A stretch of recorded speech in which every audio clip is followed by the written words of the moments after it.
Doppler radar indicated a tornado on the ground near Hayden, moving northeast at 30 miles per hour.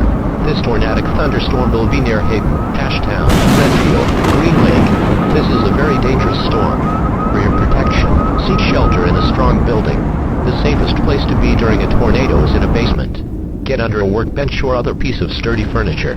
If no basement is available, seek shelter on the lowest floor of the building in an interior hallway or room such as a closet. Use blankets or pillows to cover your body, and always stay away from windows. If in a mobile home or vehicle, evacuate them and get inside a substantial shelter. If no shelter is available, lie flat in a nearest ditch or other low spot and cover your head with your hands.